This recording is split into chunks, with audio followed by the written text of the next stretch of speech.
What is going on, YouTube? It has been a while since I have done a live stream, so I'm excited to be back with y'all tonight to be talking again about tech careers. A lot of things have been changing over the last 6 months to a year. With the advancement of like AI and all the new stuff that's just been coming out, I have not had a chance to like really get on here and just share my thoughts or chat with anybody on a live stream about where I think the industry is headed, or just giving y'all what I think are like valuable insights really from the industry outside just my perspective and thoughts. So I'm super excited to have somebody here tonight who I think can share a lot of great insight on that. So I'm gonna go ahead and bring them on. So I'm gonna welcome Donovan in, and I'm gonna just make sure that we look good real quick. All right, so I hear sound going over there. Donovan, can you say what's up real quick so I can make sure we sound good? Hey, what's going on? Can you hear me? Beautiful, beautiful, man. Yeah, you Fantastic. sound great. So loving the setup. It looks good, and love the background. I Thank you. probably got a nice setup here going on here. So you want to go ahead and introduce yourself for the stream, man? Just kind of let people know a little bit about yourself and what you're working on right now. Yeah, so my name is Donovan Brown. I am a web developer, technical mentor, technical instructor. Right now, just freelancing, doing websites, working on a couple of web projects. Outside of that, I teach. I run a mentorship side business where I mentor people to get into tech. And I do occasionally do LinkedIn Lives and formal videos about the tech industry, just to get people motivated in tech, because I know tech is in a weird place right now. So I make it my duty to try and spread motivation on LinkedIn through LinkedIn Lives, videos, status updates, all those things. I love it, man. And I'm really excited to have Donovan here tonight because I like chatting with real people. I have a really unconventional background into tech. So I like chatting with other people who can just kind of share their journey. I feel like no two people's journey are really the same when it comes to this industry and how you navigate it. So I'm really excited, man, to just have you here tonight and just to get to know a little bit about you myself personally, too, and hopefully give some value back to the people who get to either catch us live or watch this back on the playback. So I guess to start out, man, can you just talk us through a little bit about like your journey with tech and where'd you even start? Yeah, sure. So I started off as a computer support technician. I am CompTIA A+ certified. So I did computer support for a couple of years, and then for some reason I got fatigued from it. I'm just like, I'm getting tired of doing tech support. And I saw this video on YouTube called "What Most Schools Don't Teach," and it was a YouTube video inspiring people inspiring other people the importance of coding and software development, and how you don't need a degree to get into software development or get to be a programmer to read code. Because me growing up, I thought to be a programmer you need to be a genius and you need to have a high degree. So I was like, well, I'm just going to go to computer support. I'm not going to never be a programmer. And fast forward to today, here I am teaching it and working with it. And so since then I decided to become a self-taught developer. So I did help desk while teaching myself while self-study online through various courses, Udemy, YouTube, following other tech leaders. And so that's pretty much how I got started. I made a lot of mistakes along the way as a self-taught developer because I didn't have communities like this or any other communities that are popping up, tech communities as they are now. There was very few at the time. And so it was definitely a lot of struggle going through it. But, I made it at the end, and now I'm teaching and mentoring into it. Yeah, man. Can you talk about some of those challenges a little bit more? Like, I know we all have our own challenges. Like, so I know I can dive a little bit more into mine, but I'm curious to hear about yours first. Just like, as a self-taught, programmer, just what are some of the top ones? I know there's probably a trillion of them. Yes. So one thing that was really that I learned a hard lesson on was stretching myself too thin.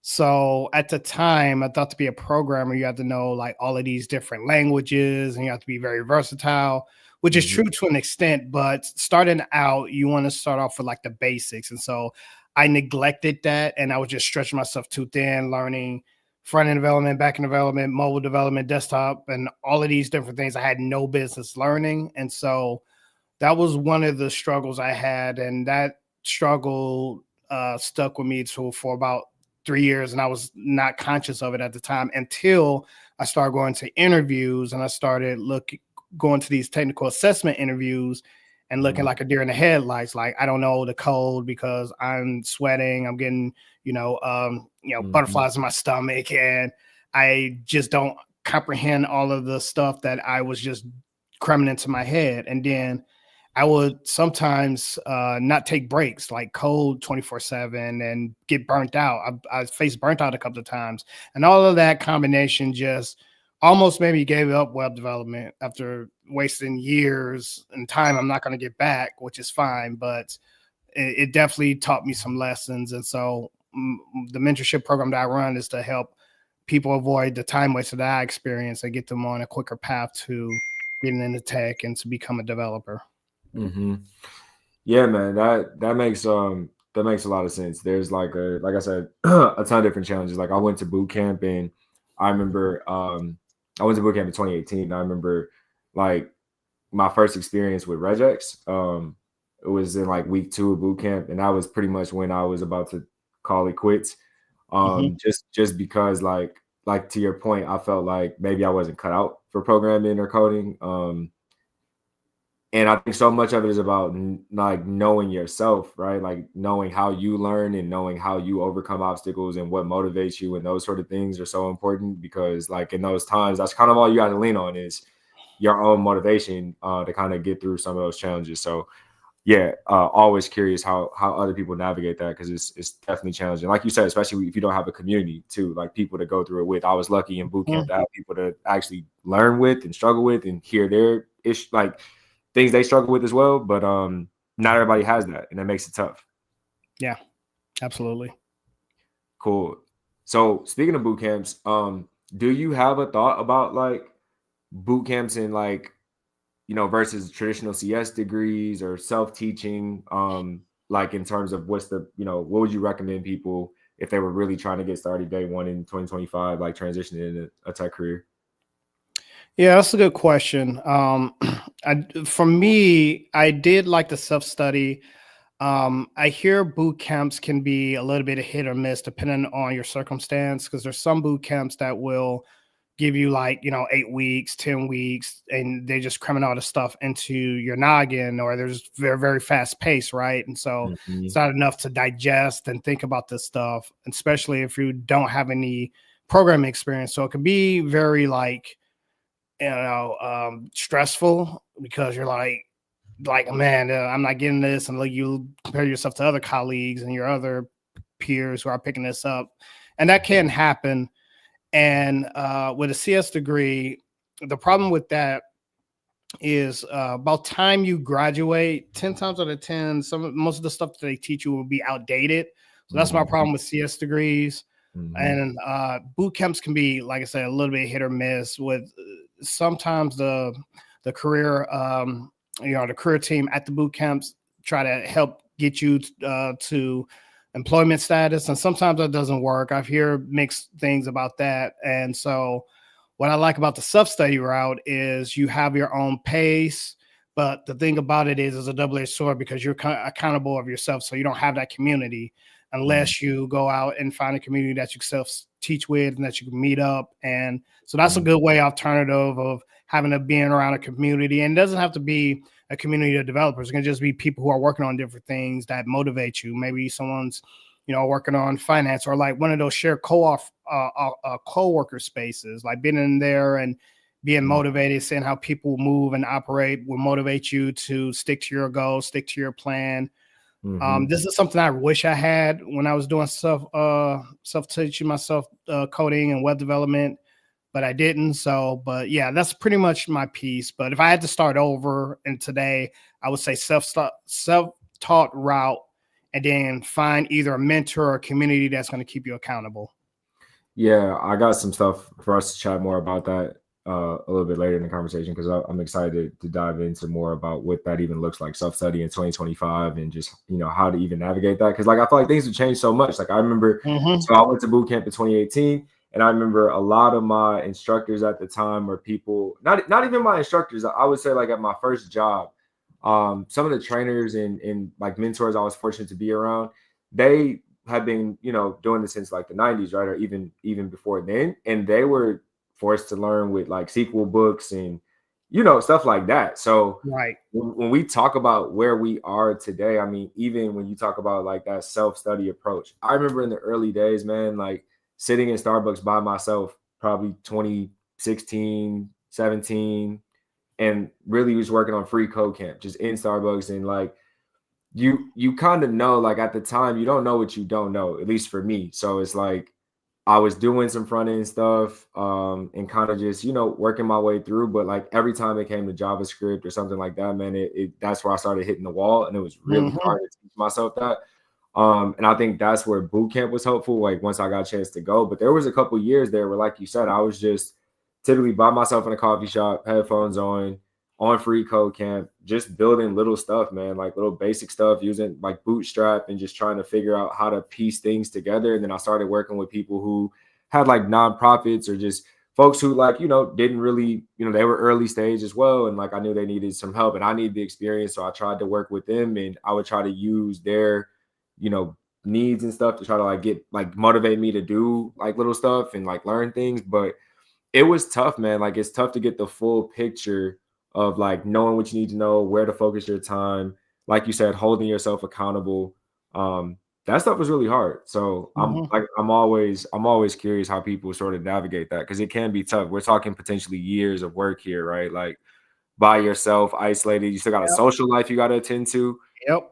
Yeah, can you speak to some of that stuff? Like how you navigate that stuff? Yeah, it's interesting because I was dating someone at the time when I was trying to get into web development. So fortunately, she was supportive of me and understood that I need to break and work on things or go to a coffee shop sometimes if I need quiet. Relationship kind of fizzled out, didn't work out for reasons I won't get into, but I did manage to do some self-reflection on like how bad do I want this, right? Because Mm, one of the things that I realized is I had to sort of manage my time, right? And manage my time effectively. So mm, my friends who are most of them are gamers. I'm a big gamer myself. Like I had to like cut out gaming time, and my friends who will want to game with me, I will have to like set aside like, hey, I'm not gonna be available, these days or these hours. If we mhm, want to do something, get together and game these days, we can. And then there mhm, was even people who are like toxic, who are like negative, who say like, what you're doing is not really cool. Come just hang out or go over mm, here. And it's like, And so it was mhm, people I had to like sort of limit myself and cut out, and I needed to just be alone and just focus on this.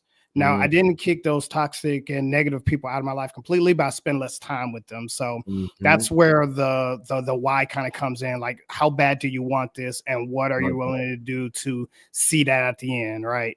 I love that. That's a great point because that's the mindset. Like I think that gets lost when people talk about just mindset generically. Like, oh, you gotta have the right mindset, and you gotta do this, you gotta have a growth mindset. And like, yeah, that's all true, but I think it gets lost in the weeds what that really means. I think the people you're around is so important because I know, like we said, community before, but that's what was big for me in boot camp was looking at other people who also have a story of why they're trying to do this thing. Like everyone has their reason, their motivation for doing it. For some people, it's trying to just, change careers. Some people literally were like working at just like, kind of fast food, retail, like all types of stuff. And people were just motivated to like really go down this new career path. And so they had quit their jobs and like kind of bet everything on this 12-week boot camp. And so like you're right. You have those people when things get rough, you have those people who also understand what they're in it for, and you can talk to them, and it feels worth it. And that might not Mhm. be a group of friends that you had going before you started this journey. It might be a different group of folks. Yep. So I agree. That's a part that I don't think is this gets touched on a whole lot. Hmm. Yeah, that's Birds of a good. feather flock together. Yeah, man. That's good. That's good. Um, Okay. So let's see. I got my stuff kind of a little organized here, but I'm sure we'll bounce around a little bit. Sure, that's Um, fine. yeah, cool. So when it comes to like today, right? Like what skills do you think are most important for somebody trying to get into a tech career? And I guess like generally speaking, right? Because everybody might not be a developer. Some people might be trying to get into other roles and stuff as well too. So are there like general skills that are just good to have in the tech industry for people? Well, to address the elephant in the room, and I know a lot of people probably don't want to hear this, but AI is popping off right now. I think AI is a good skill to get into. I know a lot of people don't like it; they think it's taking jobs or creating like this weird um, employment placement thing. Well, with the ATS systems that has AI into it, or people are just saying like AI is going to take our jobs. I don't think that's the case with AI. It's just we're just in a weird market right now, and companies are trying to figure out AI. So I would say since the demand for AI is high, I would say go into a little bit of AI. You don't have to master AI. You don't have to do like LLMs or come up with your own AI models. That's already done. Just knowing how to work with those tools and see what tools work for you, not even in web development, but almost in any industry, because AI is just kind of mutating into other industries right now. And so I think it would be advantageous and make yourself look more attractive is to get into AI. Aside from that, I would say start off with the basics. If you're doing web development, HTML, CSS, JavaScript, make sure you have those tight. Do not jump into a framework or something advanced. This is one of the mistakes I made. I went prematurely into a JavaScript framework, and I remember one of my first contract jobs I got. And this is a personal story, but like after 4 months, I got let go because I didn't know the framework all that well as I thought I did. So I had to go back and like learn it. So make sure you get those fundamentals under wraps. You understand it to intermediate to above intermediate level before you move into anything advanced. But I would say, and aside from that, soft skills, talking, communicating, those are critical because you're going to work with people, right? Like regardless, you're going to work with people. Some people are going to be technical, some people are going to be non-technical. So you need to know how to communicate and properly convey what is going on in tech or in the programs or whatever workload that you're working on to be able to break that down to people so they can understand and be able to work together. So yeah, I would say those are some of the key points to consider. Yep, that last one you touched on is key. That's what I was going to mention with soft skills. And again, that's another thing I think that gets glazed over sometimes. People just hear soft skills and that's it. So I'd love we can just dive into that a little bit more. Can you talk about, I guess, like maybe some examples, in your career where you can kind of speak to why soft skills are so important for people? Because I don't think that gets brought up a whole lot, like the why behind soft skills being so important in tech. At the end of the day, it's all about understanding because this stuff is complex. It can be hard, it can be draining, it can be stressful because the other person got bosses, got people that they need to report to or talk Hmm. to on a Hmm. consistent basis, and they may be above you, right? But may not have the technical aptitude or the technical understanding. So you, as a developer, as a tech worker, you need to be able to properly communicate to make your higher ups or whoever their life easy. It could be even a client. Clients, they're typically not technical or not all that technical, right?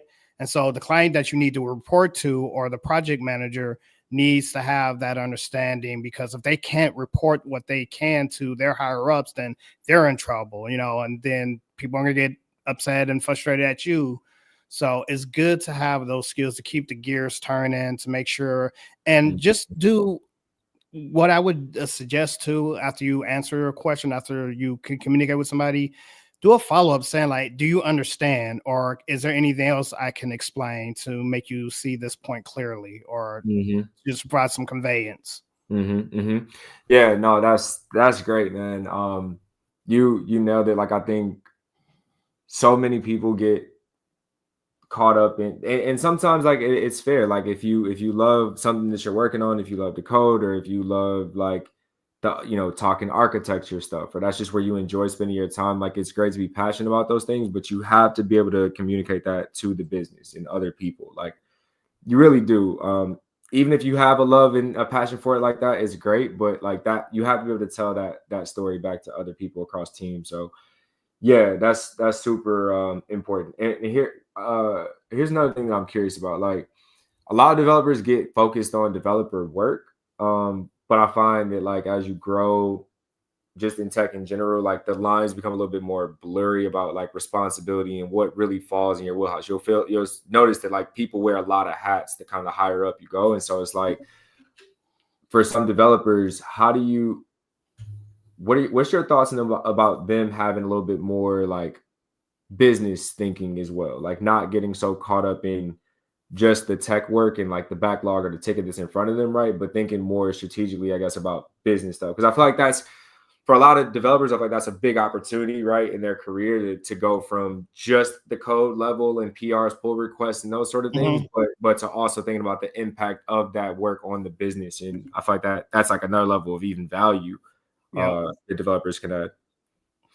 Yeah, I think that's important. You need to understand what you're building, the product that you're building. That's very important, because if you're just coding this and not really, I won't say care, but not really taking into consideration the big picture of things, that can get lost, or you can get lost in things and not know what's going on. So I think it's important to understand the how the business can benefit from this product or this application you build in. And not only that, but it will open up opportunities for you to provide suggestions, maybe do something a little bit different, maybe show that you care. Like, okay, I see this thing, this component here that can capitalize on maybe this component. Like, there's sort of strategies that you can work with, and you can talk to your team about that and be more, you can show value that way. And that's really one of the awesome things about, stepping in the back, not so much technicals. I know technical is important, but make sure you're well-rounded with communications, understanding the product, do your research, do your homework, and just try to basically understand and digest it the best way that you possibly can, because that's going to make everybody else and anybody else that's on the team, whoever on the team, lives or work process much, much better. I agree. Yeah, and man, like that, like you said too, it's so important to, at least for me, like, I transitioned from development into product, and part of that was because I wanted to have a little bit more say in the vision of things and like decision making a little bit more. But developers have that power though, Yeah. because you are not like, the code base, what's possible, the trade-offs, the time complexity trade-offs, tech debt trade-offs. Like, you really can voice your opinion and really influence the business, if you want to. Though it's not always something that's required of you, but I think that's what's good about this chat, is just kind of like being able to talk about those sort of growth opportunities as well too, for people who are either in dev roles, thinking about going in dev roles, or looking into. I think for any role in tech in general, it's good to always know the business, because that's what pays the bills, right? Like, at the end of the day, Exactly. all of our salaries comes from some bottom line metric. I know people don't want to think about, oh, how much the company's making, or how much the CEO is making, or this thing, and like a specific product launch, or how well is that product doing. But when everybody's livelihood depends on that product being sellable, marketable by the marketing team, things like that, like, you start to see how the bigger picture of, we're moving beyond lines of code at that point, right? Like, it's real things that are getting shipped out to real people. And I think the more you know about that full end-to-end process, the better, even if you are a developer and maybe not necessarily working in the business. Exactly. Cool. Personal branding, man. Let's talk about some of that stuff, because I know that like, number one, like, here we are, both doing personal branding stuff here after hours during the week. But also, what does that look like, and what's the importance of personal branding for tech workers in 2025? Yeah, I think especially in this environment that we're in, and you're looking for a job, I think personal branding matters a lot. Getting yourself out there, working on projects. There's people who do something called build it in public, where they'll build an app, they'll show it off, kind of like a little tech demo, and then they'll show it off on social media, whether it be Twitter slash X or LinkedIn or Facebook or wherever social platforms that you're on. And then they build engagement with that and following. And I think posting regularly, like for example, so not only do I build in public sometimes, but I do videos, LinkedIn lives, updates, advice. So that pretty much puts me in like this like role of like industry, being an industry leader, being a thought leader. So anybody can become this if you have the right mindset and if you know what you're talking about. Like people will, you know, have a following, or you can develop a following that way, and you can help people.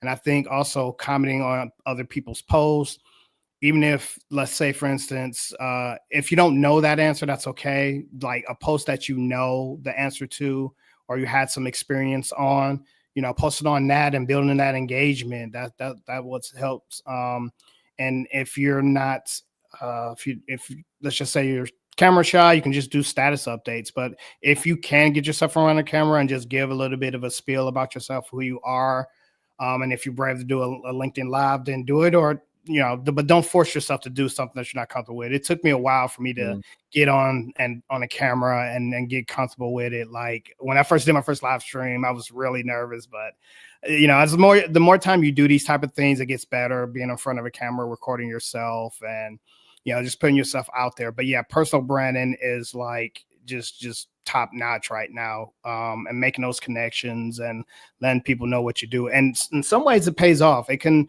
definitely open opportunities and doors. Is open some doors for me as far as like freelance work, or you know, paid teaching kids and adults how to code for different organizations and different programs. Like I teach at Journey, for example. I taught a super base workshop just over the weekend. And so yeah, it's just the opportunities are out there if you put yourself out there. That's cool, man. You said a couple of things there that I love. One, like the building public community, I'm definitely a part of that as well. And I do think it's great for the same reason we talked about, like being a part of a tech community or being a part of a community. I think in general, just having other people going through similar things, sharing challenges, sharing solutions, learnings, findings, all that good stuff, growing together. So yeah, I definitely second that. One thing I find challenging is like how do you balance your day job with personal branding, right? So, Mhm. um, so for example, like sometimes a personal brand, you might be pushing something like your own project, your own lessons, courses, whatever it Mhm. is, right? Mhm. But then you have this day job. So, um, I don't know. Can you talk about like maybe navigating that a little bit? Yeah, absolutely. So what you can do, there's a couple of tools you can use, especially for like schedule posting. This is what I do sometimes, like when the week goes by. So I post on LinkedIn. I try to do 3 to 4 times a week, two at minimum. If I can't think of anything, I was like, okay, I'm gonna post two things at least, but I try to like do 3 to 4 a week, because therefore you're building traction, you're building a personal brand, you're building engagement, people seeing your face, people knowing who you are, people want to engage with you, especially if you talk about interesting things and you can sort of relate to people's pain points, right? So one thing I like to do is when the week is over and the Friday and like Saturday, somewhere between there, sometimes Sunday, I will sit down for a couple of hours and just plan out some stuff that I can post. Like maybe pre-record some videos, chop that up, schedule it. There's tools out there. I can't remember these exact tools, but there's tools where you can post multiple on multiple social media accounts. So if you're on like X, LinkedIn, I don't know, Instagram, there is a product out there, and I can't remember the name to save my life. Yeah, That you there's can a just, couple like Buffer and yeah, Hootsuite. I don't know if either one of those are the ones you're talking about. yeah. And so what I do is I'll make a bunch of posts in like a notepad or something. Or what I like to do, LinkedIn has this feature where you can do schedule later. So I'll just make a bunch of different post videos, schedule them, and sprinkle them out for the week, and then I can just go about my business and not worry about it. And then all I have to do is just look at, you know, following engagement and respond accordingly. So Okay, interesting, cool. Um, all right, man. You talked about some stuff that you've done, like giving back, like working with kids, other organizations, and like workshops, things like that. So I guess what's the motivation there, right? Like what led you to feel like you wanted to get out and start, giving back and doing those sort of community driven kind of things? Well, there's two things to it, which is very interesting. So, one of the reasons why I did it is because as a self-taught developer, I lacked experience. I didn't have no web development experience whatsoever. And I eventually stumbled across a meetup group at the time. This was back in 2014, 2015, called Girl Develop It Detroit. And this was on Meetup's page. There was like, again, there was really no meetups for coding and web development. There was one in Ann Arbor, but I didn't have like a stable car at the time to drive back and forth in Ann Arbor. And so I remember coming across Girl Develop It and just like for the past 3 days looking across their page. I'm like, oh, this looks so cool. I really want to join. I think this would be awesome for me. But I was hesitant to join because I was a guy and I'm like, okay, this is for girls only. If I join, they're probably going to think I'm trying to hit on women or, find dates. And that wasn't the case. Yeah. I just want to be around like-minded people, right? So that's the narrative I drew in my head. I'm just like, well, you know what? Let me hit the join button and see what they say. Like the worst they could say is no or point me to another direction or something like that. So I hit the join button. The next day, I got a email or I got a confirmation saying I was approved. I joined, and Leanne Dreets, who ran the program, ran Girl Development at the time, welcomed me with open arms, and I took full advantage of it. I went to all their workshops, and I was told that this was geared towards women, but guys can join. So I went to the workshops, and I got inspired doing like a technical workshop because what the way they do was they do like a technical workshop maybe 2 days out of the week, and then on weekends they'll do like a coding section where you come in at a coffee shop and then you just work on products or you work on projects and you can get help or ask questions or anything like that. And it was a really cool community. It was very supportive. And so I did some teacher assisting workshops because the rule was in order for you to lead a workshop, you have to participate in like 2 or 3 teacher assisting workshops. So I teacher assist 2 workshops, and I did the first bootstrap class there. And that was like my first workshop I've done. And I did that at the Grand Circus building. And I had like a teacher assistant there. I was a little nervous, but it went well. And then I remember posting it on Twitter, and then that's kind of how it happened. Like all of these other nonprofits and for-profits came to me. It's like, hey, you want to teach for our kids? You want to teach for our program? And so that became like a snowball effect. So I became like an unintentional instructor, but I was using that to build up or to make up for the lack of inexperience I had. I was like, this is the only way to get experience, that I need to go for it. And so that was my way interest into that. And so I ended up liking it. I'm like, this is kind of cool. I like giving back. I like people coming up to me, asking me questions, thanking me, and telling me, I did a good job. It's very rewarding and validating. So I was just like, yeah, I can really get into this. And so that's one, right? So lack of experience.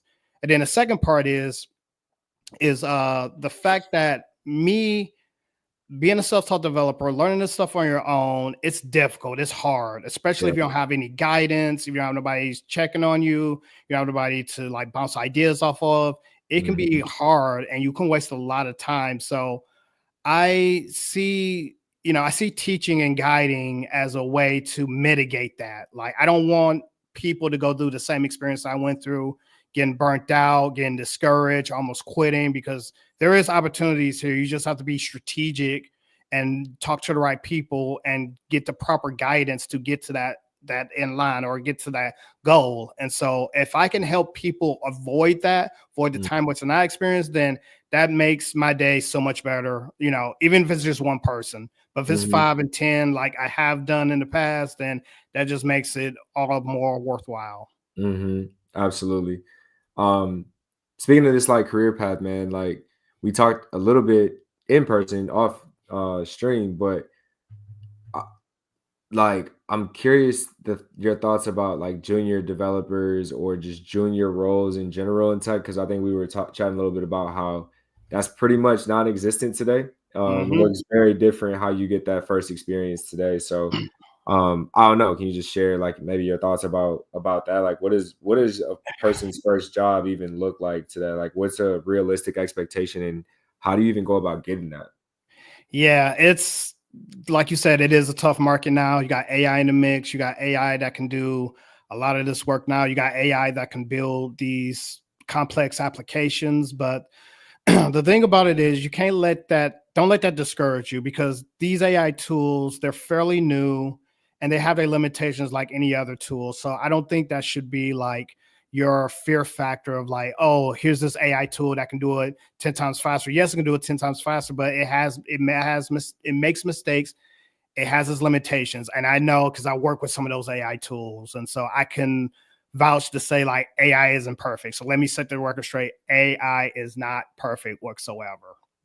So when it comes to junior developer roles, unfortunately, you're going to have to step your game up. I hate to rip the band-aid off. I don't think being a front-end developer is just going to cut it anymore. You're going to have to add some more to it. You have to try to push yourself to be a full stack, well-rounded developer. Learn about the front end and the back end at minimum. Learn how to do those API calls. Learn how to properly manipulate data, display data, filter data, do some CRUD operations. There's convenient tools out there. So there's a backend as a service called Superbase that you can use to practice some of those backend practices. So your read, write, update, delete, CRUD in short. Learn how to tap. One thing you can do, and this is what I've been doing, and I built in public on these, is tapping into like a AI API. So Anthropic, OpenAI has like these AI features that you can tap into via API calls to do something with that data. So you can have like a backend that prompts out into the AI API data, and then it spit out data, and then you can manipulate that data to do something with that data, whether it be generating an image, getting some information, or doing something with like some type of data and then storing it later in a database. Doing stuff like that is going to make you more attractive, especially if you work with AI, because again, AI is not going anywhere. The demand is just going to get higher. So I think it's advantageous just to don't limit yourself to be a front-end developer. Learn some of that back-end experience. Learn how to tap into APIs. Learn how to tap into AI APIs specifically. And I think that will set you apart. But also find a way to get some real-world experience.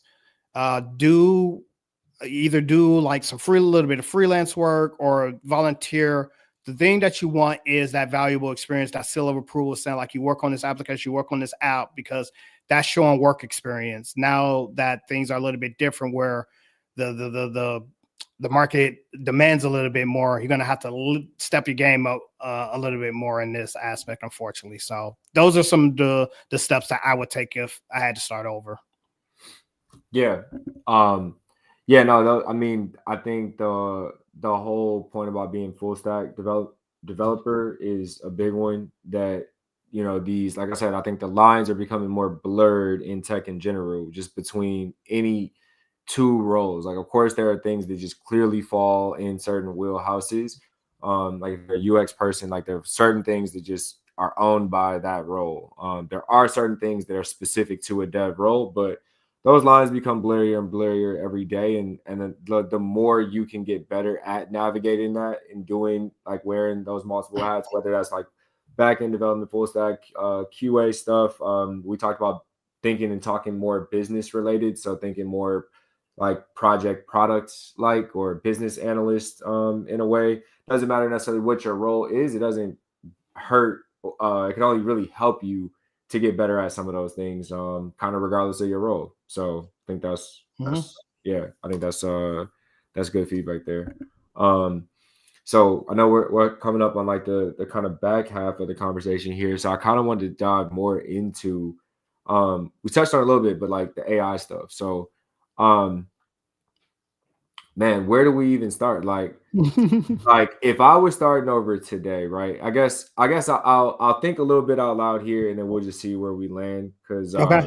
maybe it'll set the context a little bit. So one thing that I've been blown away by in the last like 6 months is the fact that in 2015, 2016, there was an idea I was pursuing for an app that I got quoted for the MVP by like a third party development company here in Ann Arbor, like 16 to 24K for a basic CRUD. It was built in Ruby and Rails. And that same application today could be built before we end this live stream. you know? Mm-hmm. Yep. Um, and and and this is where I like to play devil's advocate a little bit Mm-hmm. because I'm like I'm the person who learned to code, but specifically for business related stuff. Like I wanted to build things and test out ideas. And so now Right. we're in a world where those people can really thrive, Oh like yeah. without Oh even, yeah. and so it's like, is there a learning curve to learning how to code? Absolutely, Mm-hmm. 1000%. Mm-hmm. There is no, and I don't even think we'll ever get to a place where like a non-technical person can just close their eyes and prompt their way to the most complex production ready whatever thing. But sometimes I don't know if that's the point, right? Like I look at the damage that can be done today without a development team, without breaking the bank on that 16 to 24K sort of invoice for a product. And you could have a functional working thing out here depending on how much time you want to really put into it, right? So I guess with that all being said, that leaves so many options today for learning how to code. Like Mm-hmm. if I was to start over again, yeah, boot camp is an option, but back then it was probably your only option, right? Yeah. Like, not to say that there wasn't other things you could do, but that was probably the surefire bet of learning how to program and get a job, right? So, but now when you've got so many options, including things that can help you sort of learn and build along the way, I mean, what do you even think? Like, what does that do for learning paths? Like, like how is AI going to impact that? Just the speed of learning or the way different paths people can learn, right? Like, what are the different implications we might not be thinking about when it comes to this stuff?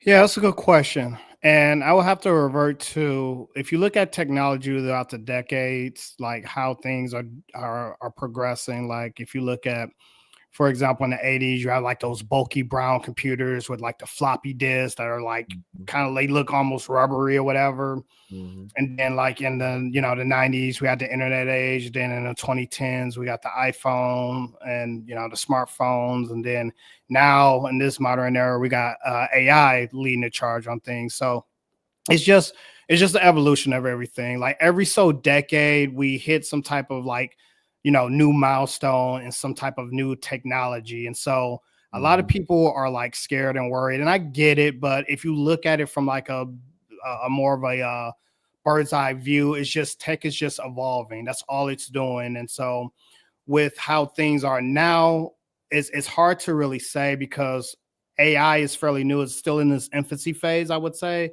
There's a lot of things coming out with it, but there's still some things that are like not as defined, right? And so I think we're in this like interesting age where I would give it about at least another year before we see things kind of come together with AI. And like there's little things that are coming piece by piece by piece with these new applications and new mhm, news products, but there's still a lot of like undefined mystery behind like what else can AI do in education and this and that and this. And it goes into so many deep layers that I think it's just all going to like pinpoint one after another, like just hit a point, and it's just going to mhm, zigzag, and then next thing you know, you're going to have like this sort of closed gap. Because if you think about the 2010s, the whole iPhone rush, like everybody was trying to build apps, everybody's trying to get an app on the app store, and then I kind of like I won't say slow down, but it just kind of like not halted, but just had this even flow where it's like, okay, mhm, you see an app every now and then, bloop, bloop, bloop, bloop, bloop. But in like the mhm, 2010s, just everybody was flooding the market, right? mhm, And mhm, then, Apple became more stricter with how you publish apps on the App Store. And so I think we're just in this like experimental discovery phase with AI technology, how that's going to look moving forward into the future. Personally, for me, I'm optimistic and excited. I think there's going to be new opportunities that come out of this. I don't know how those opportunities are going to look, but I think this is going to create new jobs. And the reason why I say that is because AI isn't perfect. AI occasionally will go through something called hallucination or AI hallucination, where it may produce something that seems like it's factual, but in reality, it's false. And so, us as humans, we need to monitor AI and make sure, like, hey, this is incorrect. You need to do it like this, or we need to go in and modify whatever we need to do if it's like code that's maybe incorrect, right? Like if you're a subject matter expert in whatever the AI is producing and it doesn't look right to you, you can go and correct it, or you can identify like, no, that's wrong, actually, And another piece of that is context is key with AI. So when you work with these AI tools, the more context you get, the better your response usually will be. So prompt engineering, you may heard of that, or prompt editing, essentially, like knowing how to work with AI, know how to prompt with AI, will get you those like good results typically. So yeah, that's the way I see things moving. Yeah. Can you talk about some of the like ways maybe you like have started to incorporate AI into your workflow? Because I think that's the part that again I think gets lost in the shuffle a lot. We talk about just AI as like this acronym, but I think the more important thing is how, like, when the dust settles, how do people really start to incorporate this in their day-to-day life and in their actual workflows? Mm-hmm. So yeah, so I'm happy to share some of mine, but I want to hear, kind of a little bit about like what things have actually stuck with you. Like, it's one thing to play around with stuff, but then it's another thing for things to actually stick and become a part of your workflow. Mm-hmm. Yeah. So one thing I like to do outside of I used to work with ChatGPT, the pro version, and then I switched over to Anthropic. Claude 3.7 just dropped, so I'm going to be experimenting with that. Claude just has better responses when it comes to coding. If I'm coding something, if I come across a bug or an issue, I just get the better response than I do ChatGPT. I've used all of them. So ChatGPT, Claude, Microsoft Copilot, and then Google Gemini, but I like Claude the most. And then so I use that for like just general tasks or just asking questions or troubleshooting. But on top of that, I use another tool called Cursor. And Mm-hmm. what Cursor is basically like an IDE that has a prompting or AI prompt into it. It can give you recommendations and things like that. So I use that with the Claude model to get like those responses. So I don't have to jump over to Claude to like type in something to figure out like some type of issue I'm having. It have it in the code base or have it in the IDE. Mm-hmm. Uh, but I try to be a little bit conscious of that, not rely on it too heavily. Like I try to find like a niche balance of it because I don't want my skills to like be relying too much on AI. It's easy to slip into that mind frame of like, I'll just have AI to do it. AI, how do you make this component? Blah, blah, blah. I try to, if I do that, I try to read what's being put out. The one nice thing about Claude is, or not Claude, I'm sorry, Cursor is when you ask it to do something, it will explain what's going on in like paragraphs, and it'll have code snippets, and then you can click on that code snippet to have it apply or copy it, and you can kind of understand the context of what is producing. So I like that feature. It's kind of like having a programming buddy with me, or a pair programming partner with me. So I like that aspect, but I do it when I'm stuck on something. Typically, I'll use that more so if I come across any like command errors or something's not building. It's like, okay, this is not building. Why is this not building? And I'll copy it and put it into the cursor, or have cursor to mitigate what's going on with the modules or the no modules, or what's going on in its command line. So yeah, it's just I think that's how development's going to look now, with how AI is now in the mix. Is I think we're just going to have like these like AI partners to help us be more productive, more efficient. Um, I hear that I don't know how true this is, but not GitHub, but what's that coding platform they go, that coding forum? I can't think of the name of it. It's escaping my mind. Where people post questions about coding. Oh, Stack Overflow Stack or Overflow, yeah, Stack okay. Overflow.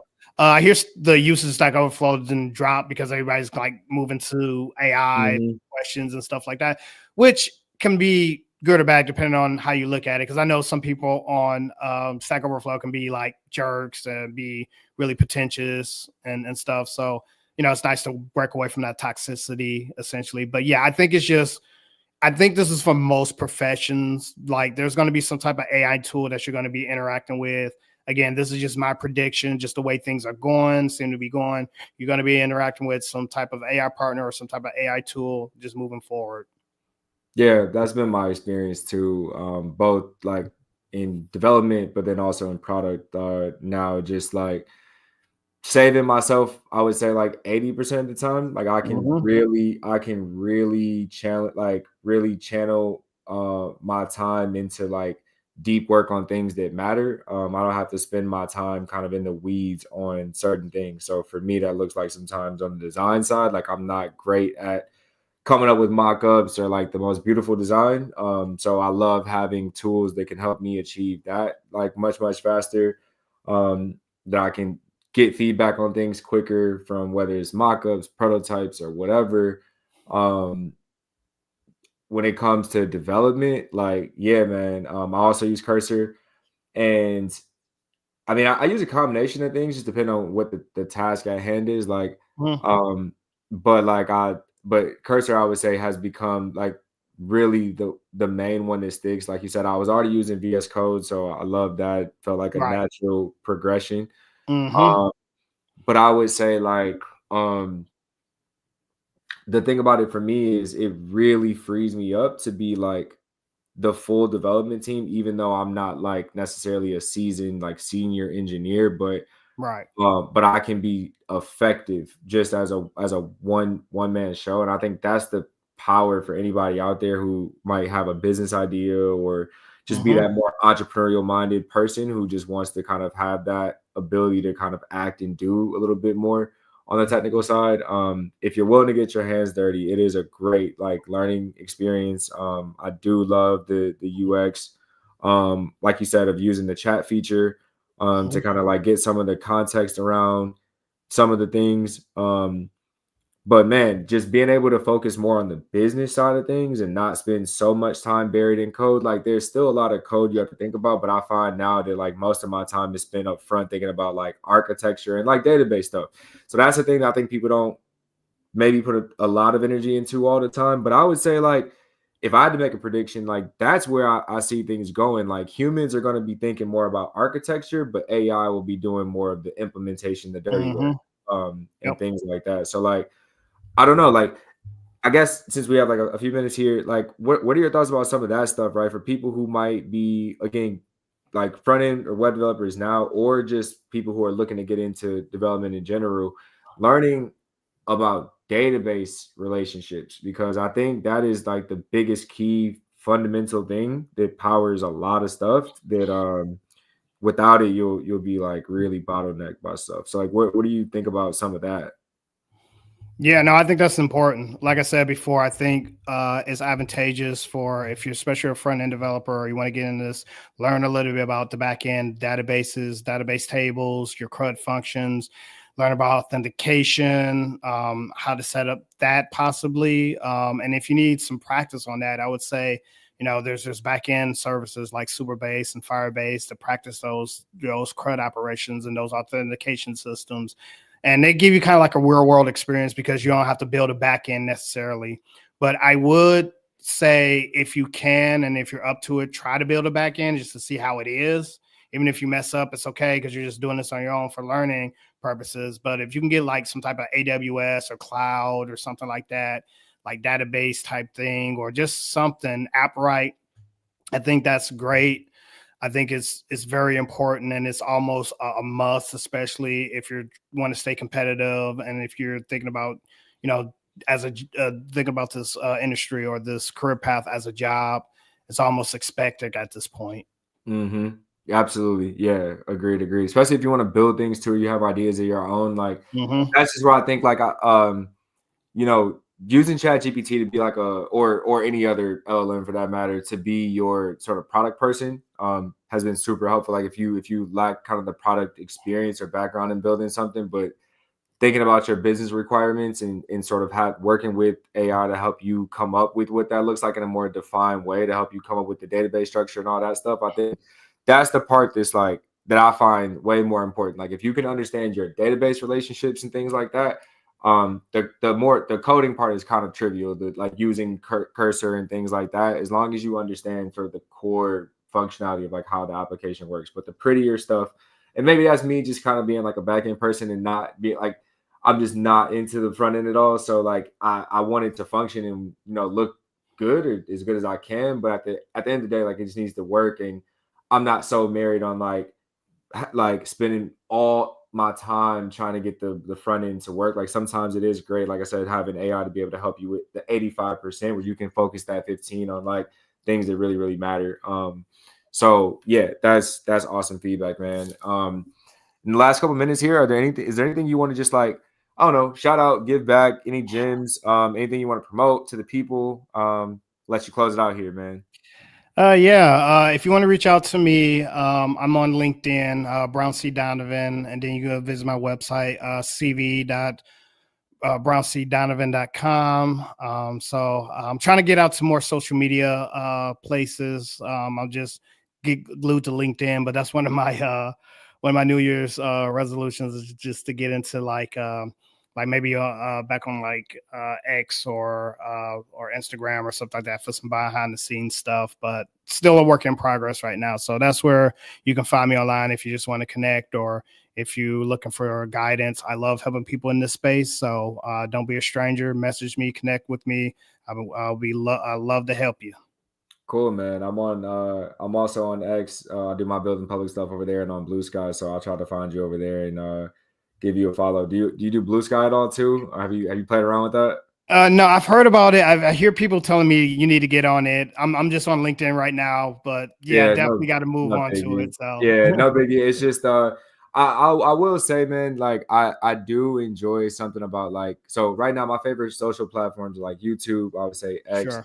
And the reason I do like Blue Sky is because they do still feel like real social platforms. Like people do feel like they're there to connect and like actually talk. Reddit feels that way too, but like you were saying Mhm. about Stack Overflow, like Reddit can be a little brutal if you're posting, or it Right. can just be hard to get involved if you don't build up karma in your account and stuff like Sure. that. So like X and Blue Sky are great places if you join the right communities to go in there, like and just chat with folks. So I've met a lot of like dope people there, and Mm, actually that's like how I've been building my Slack community. Actually, to kind of help people work together on projects and stuff. Like I have gotten a lot of people to come over from Slack who are just over there, or sorry, from X trying to build things in public over there, but like looking for teams and people to collaborate with and stuff like that. So I nice. think in terms of like connecting with real people, man, and feeling like I'm getting something out of it, like making real connections.